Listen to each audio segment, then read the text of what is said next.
Papa ki, Shri Radha Damodar ki, Yashoda Mata ki, Kartik Mas ki, Srimad Bhagavatam ki, Ananta Koti Vaishnava ki, Ittai Gaura Premanande.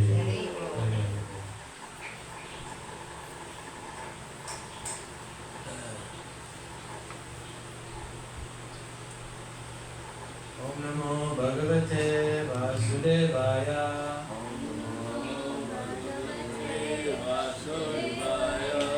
Om Namo Bhagavate Vasudevaya.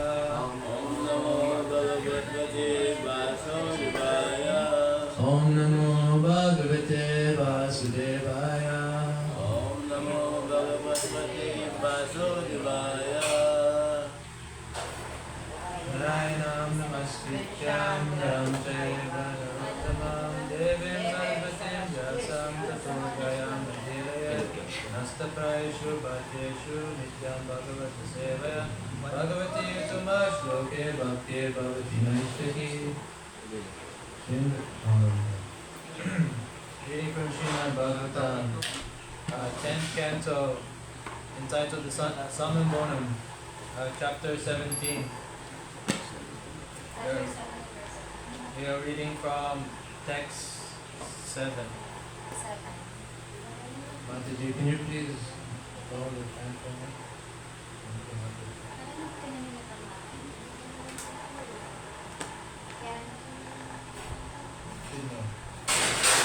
Turn off.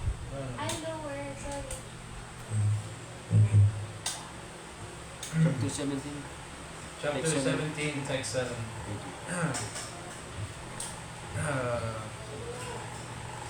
Tam Tarsha Ucha Sa Nirasya Manyuman Prachanda Devo Madhusudana Saha Kakshena Savyena Hiranya Votisa Jagana Kaju Sitam Ugra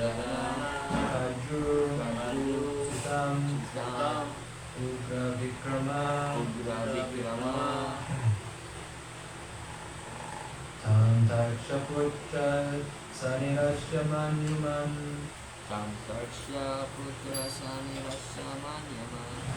Prachanda Dego Madhusudana Saha Pakshena Savyena Hiranya Rochisa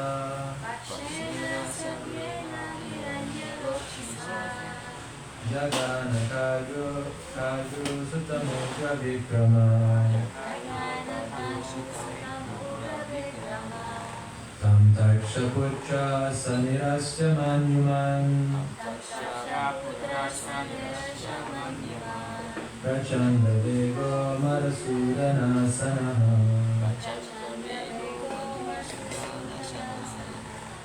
Pakshena Savyena Hiranya Rochisa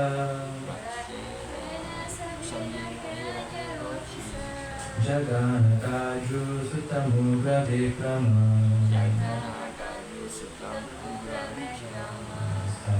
Tam Takshaputra Sanirasya Manyuman Prachanda Dego Madhusudana Sanaha Pakshena Savyena Hiranya Rochisa Jagana Kaju Sutamukha Vikrama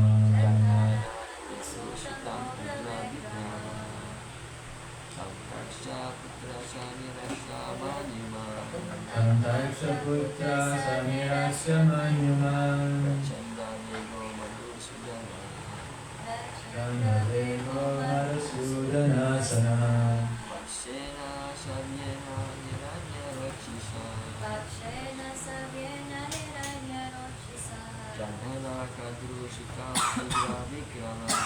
Jagana Kaju Sutamukha Vikrama putra sanirasya manyuman. Tamtaksha putra sanirasya manyuman. Chanda vego madhusudhanasana. Prachanda vego madhusudanasana. Akshena sabena hiranya rochisa. Akshena sabina hiranya rochisa. Jaganakadru sutamugra vikrama.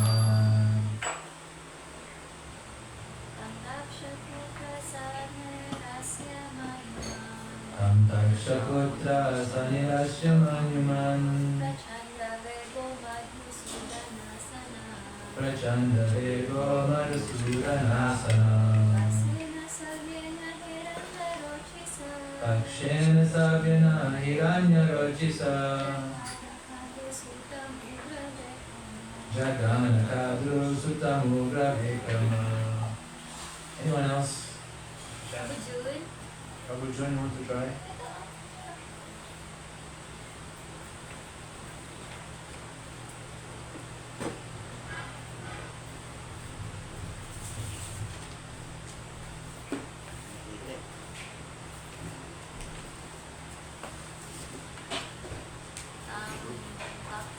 Tamtaksha putra sanirasya manyuman. Tamtaksha putra sanirasya manyuman. Prasanda vega madhusudanasana. Prachanda vego madhusudanasana. Daksena samyena hiranya rochisa. Akshena sabina hiranya rochisa. Jaghana kadru putra ugra vikrama. Jaganakadru sutamugra vikrama.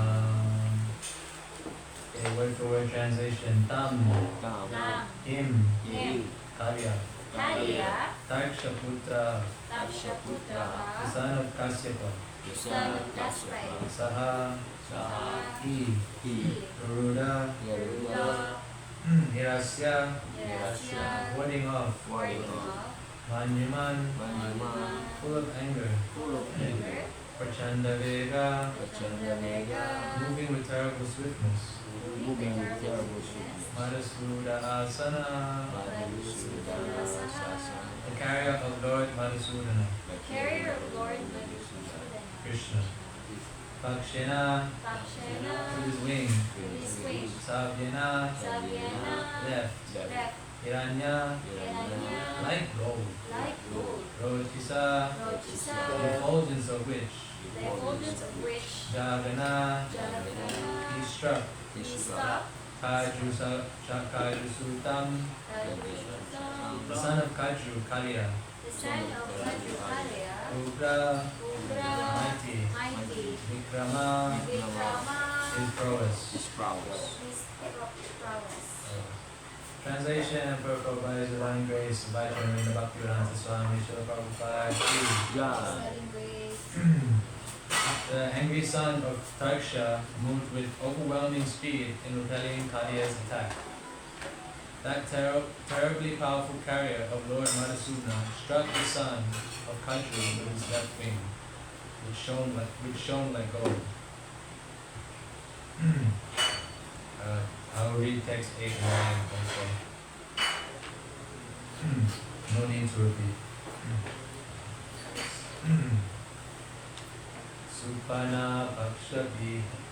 Supana Pakshabhita Kalyotiva Virvala Kadam Videsha Kalinjas Tarakam Yamdurasadam.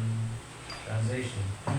Beaten by Garuda's wing, Kaliya was extremely distraught, and thus he took shelter of a lake adjoining the river Yamuna. Garuda could not enter this lake, indeed, he could not even approach it. Tatraika Dattalacharam Garudo Vakshamipshitam Nivarita Subarina Rasaya Shurito Harat. Translation. In that very lake, Garuda had once desired to eat a fish. Fish being, after all, his normal food. Although forbidden by the sage Subari, he was meditating there within the water. Although forbidden by the sage Subari, who was meditating there within the water, Garuda took courage and, feeling hungry, seized the fish. Purport. Shukadeva Goswami is now explaining why Garuda could not approach the lake in the Yamuna river. It is the nature of birds to eat fish, and thus by the arrangement of the Lord, the great bird, Garuda, did not commit any offense by nourishing himself with fish. On the other hand, Sabari Muni's forbidding a much greater personality to eat his normal food did constitute an offense. According to Srila Vishwanath Chakravarti Thakur, Sabari committed 2 offenses. First, he dared to give an order to a supremely exalted soul like Garuda, and second, he instructed Garuda from satisfying his desire, obstructed. Om Gyan Smirandasya Gyananjana Shalakaya Chakshu Nritam Yena Tasmai Shri Gurave Namah Shri Caitanya Manobishtam Stapitam Yena Bhutare Swayam Rupa Kadamayam Jati Swaparantikam Vandeham Shri Guru Shri Uta Parakamalam Shri Gurun Vaishnavam Shri Rupam Sadhujatam Saganalaika Shri Vishankam Tamshta Hey Krishna Karuna Sindhu Dinabandha Jishapate Gopisha Gopisha Kanta Radhe Kanta Namostate Tapta Kanchana Gaurangi Radhe Vrindavaneshwari Vishubhanu Sute Devi Pranamami Hare Priya Vanchakalpa Tarubhyascha Kripa Sindhu Devacha Patitanam Bhagnebhyo Vaishnavibhyo Namo Namaha Namo Vishnu Padaya Krishna Prishtaya Bhutale Srimate Parthasarthi Das Goswami Nityanamane Das Goswami Namvande Namo Vajra Samshayam Yam Nireshe Guru Deshas Tapapam Shritavasalam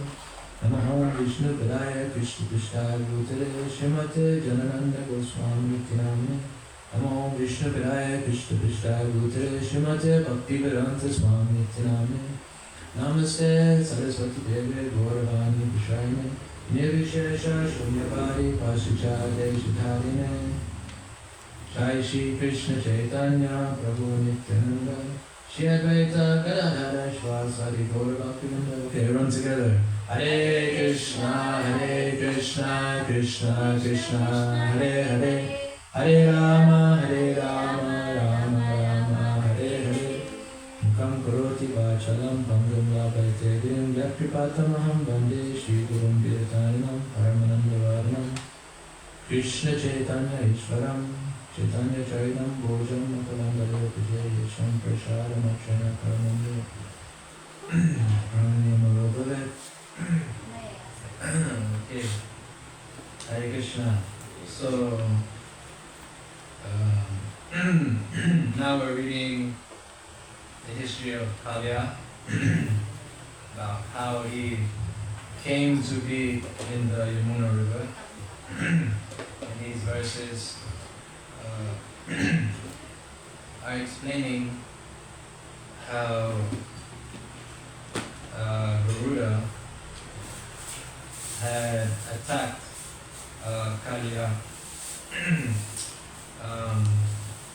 for taking the offerings that were meant for Garuda, the sacrificial foodstuffs to please Garuda. And it explains here that Garuda struck the son of Kajuru with his left wing, which shone like gold. The thing is that in Vedic tradition,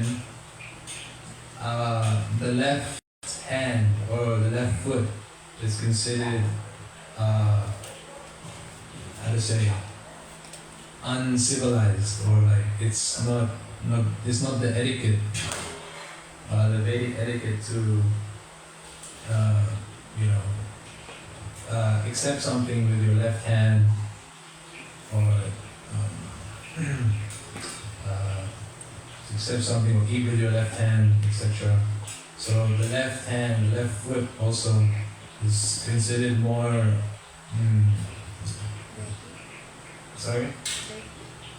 dirty, I guess you can say, yeah, more ruchi. contaminated. So I mean, but for pure devotee, actually, then it's even more pure. Like for me, for myself, when I touch Srila Prabhupada's left foot actually, for more purification. And generally for conditioned souls, the left hand is not appropriate. So here we see that actually Garuda has struck Kaliya with his left wing, which is very embarrassing for Kaliya. You know, it's like you get slapped in the face with the left hand. You know, the left hand is also like the weaker hand usually. It's embarrassing. So in the translation, it is saying here that Kaliya was extremely distraught, and thus he took shelter of a lake adjoining the river Yamuna. So naturally, if you're like embarrassed in public or something, your mother chastises you, or your girlfriend, your partner chastises you in public, it's very embarrassing. Or I can't think of this. Say you're I'll give another example. But yeah, say you're embarrassed in public, then naturally you want to just run away, you know, to makbo, you know, to flee, run off. It's an embarrassing situation. So this is what Kaliya did in this instant. He was so embarrassed that he was by Garuda, by what he did, that he took off and went to the river Yamuna. The river Yamuna was a place that he could take shelter of because Garuda could not approach that lake. Because of Savari Muni was meditating there and he didn't want to be disturbed. But this is okay to practice your meditation and not be disturbed, but if someone, especially a more exalted personality than yourself, visits your ashram or your meditation place, then there is an etiquette to receive that guest, especially if they are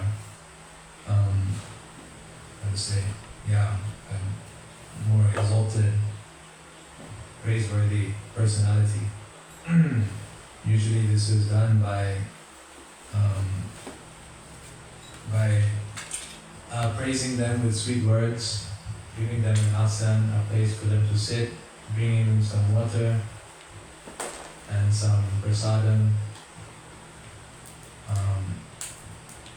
And this way you can please your guests. Actually, there is a system.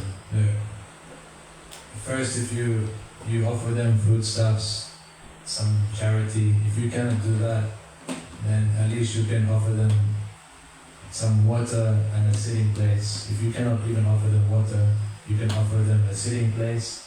And if you can't even offer them a sitting place, you are so poor, at least you can offer them sweet words. Oh, thank you so much for coming today. I'm so honored to have your association. So even that is very pleasing. In that way, the etiquette is very simple, and everyone is pleased. So we see here in the translation, to verse 9, that Garuda had once desired to eat some fish. Fish, of course, is his normal food. But the sage Savari Muni was meditating in that section of the Yamuna River, and Garuda took courage and feeling hungry, he seized the fish. So naturally Garuda is saying he took courage. Prasaya is the word. Prasaya Shurito Hara. So feeling hungry, he took courage and seized the fish. So actually Garuda, he noticed that Savari Muni was meditating there. He naturally didn't want to disturb him. But because he was so overcome by hunger, therefore he had no choice, I guess you can say. But sometimes we feel hungry and we're in a situation where we shouldn't eat foodstuffs or honor certain foodstuffs.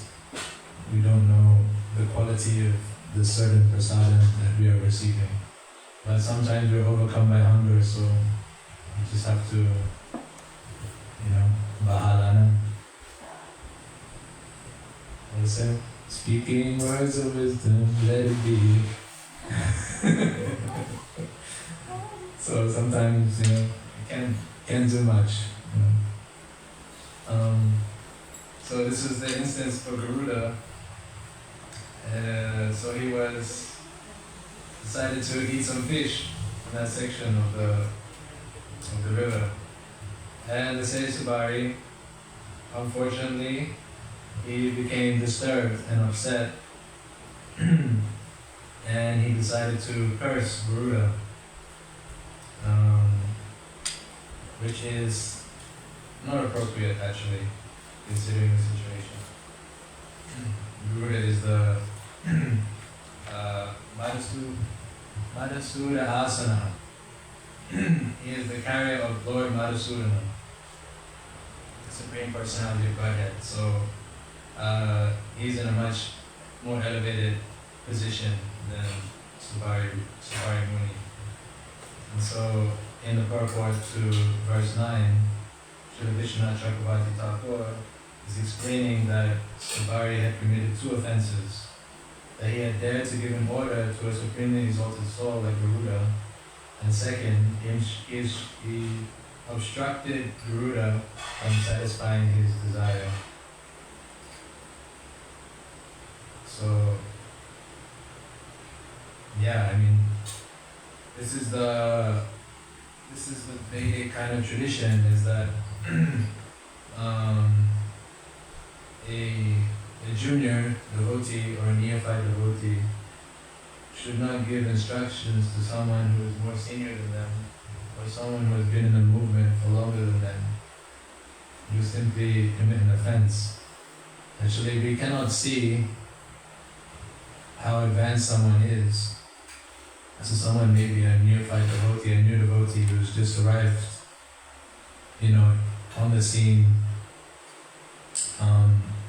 He may be a very advanced devotee, maybe more advanced than someone who's been practicing for 5-10 years.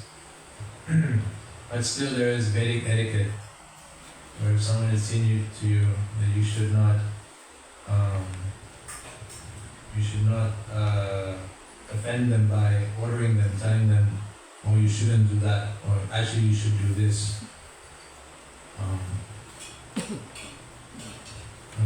The proper etiquette is to approach someone who is more senior than that person, and then informing that person that this devotee is doing this. I don't think it is appropriate, or I'm not sure if this is correct. I just wanted to let you know. So this is the proper etiquette. And then someone who is in a higher position can act accordingly, whether that person needs to be corrected of their certain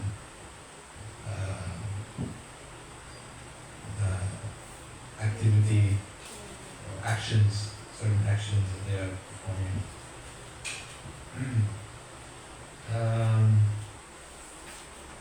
There are 3 stages of friendships that are explained in Srimad Bhagavatam.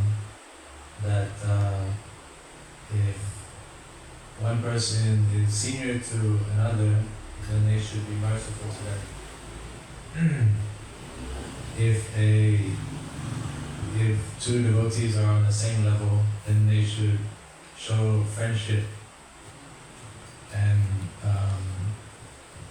a affectionate camaraderie between the 2 of them. And if one person is lower than another, then they should simply respect the senior devotee, the senior Vaishnava. That way everyone can advance in Krishna consciousness. So, yeah, in this instance, Sabhaya Muni had offended Garuda, and he was succumbed to be punished for this offense. And the second offense was that he obstructed Garuda from satisfying his desire. So, we all have a spiritual master, and he is the representative of the Supreme Personality of Godhead.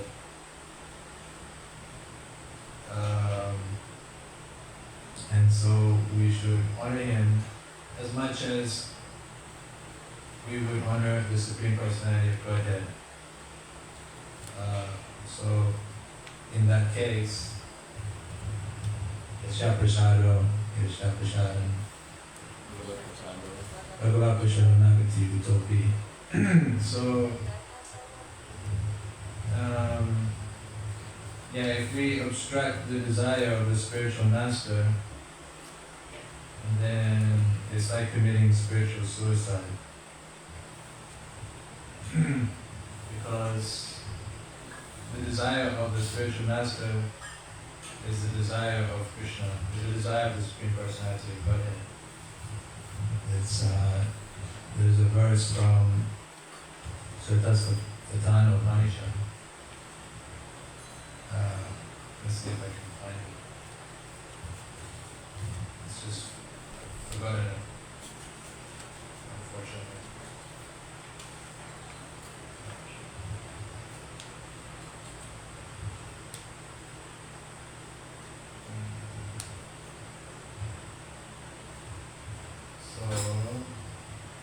Yasya deva parabhaktir ita deva deve tatagara tasyaita kadita harta prakashante mahatmana. So only unto those great souls who have implicit faith in both the Lord and the spiritual master and holding impulse to the Vedic knowledge automatically revealed. So to have faith in someone means to follow their instructions. For instance, if there is election day, election time, then if you have faith in someone, that means you have faith in what they are able to provide, in what they are delivering. So in the same instance, to have faith in the spiritual master means to have faith in his instructions. And to the degree that we follow the instructions of the spiritual master, do we have faith in him, and do we have faith in the process of Krishna consciousness, of developing love for Krishna? Because in order to love Krishna, you have to love his servant, you have to love his dog. There's a pastime where Srila Prabhupada and the devotees were going out on a morning walk, and then there was a dog, a person walking with their dog, and then the Prabhupada was saying, if you want to please the master, first you have to please his servant, or you have to please his dog. The dog is like the servant, actually. So we have these collars, these tulsi mala around our neck.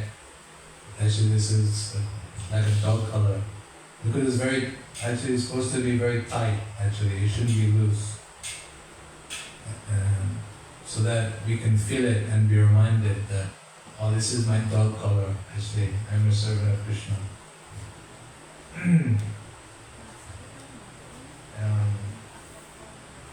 So, yeah, to please a spiritual master is the process for advancing in Krishna consciousness, advancing in devotional service. And we should be very careful not to make offenses to senior Vaishnavas. Like here with the Muni had offended Garuda. There's also that pastime from Srimad Bhagavatam where Maharaj Parikshit had offended a king. I forget his name.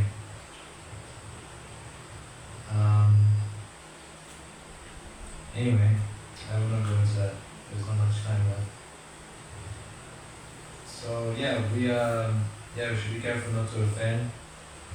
This is called the mad elephant offense, to offend the Vaishnava. This is the worst offense you can make, and it will definitely check your Krishna consciousness, your devotional service. And the only way to rectify your offense is by personally going to a devotee and asking for forgiveness. There is a pastime of Ambarish Maharaj in the 9th canto with Ambarish Maharaj.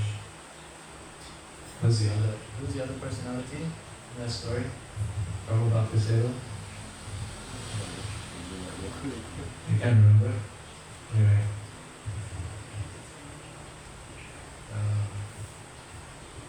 Let me just grab it quickly.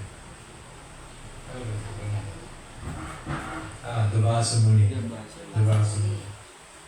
Yeah. So, actually, Ambarish Maharaj had offended Devasa Muni. But actually, Ambarish Maharaj is a greater devotee than Devasa Muni. So, this doesn't really apply. But still, he offended also a devotee. So, we should be very careful. So the process is to beg forgiveness from the person we have offended. Because in that story, with Ambarish Maharaj and Devasa Muni, Ambarish Maharaj went personally to the Supreme Personality of Godhead, Vishnu, and he asked, please, I'm being chased by a Sudarshan Chakra. That was sent by Devasa Muni. So please save me from this tentative condition. And then Lord Vishnu said, no, I cannot save you actually. You can only be saved if you personally go to Devasa Muni and ask for forgiveness. So this is the process. And we'll be having a Vaishnava etiquette class tomorrow, I believe. Yes. So we can discuss these things more during that class. Okay, thank you very much for listening.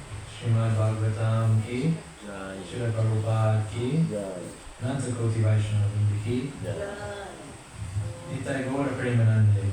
Hare Hare.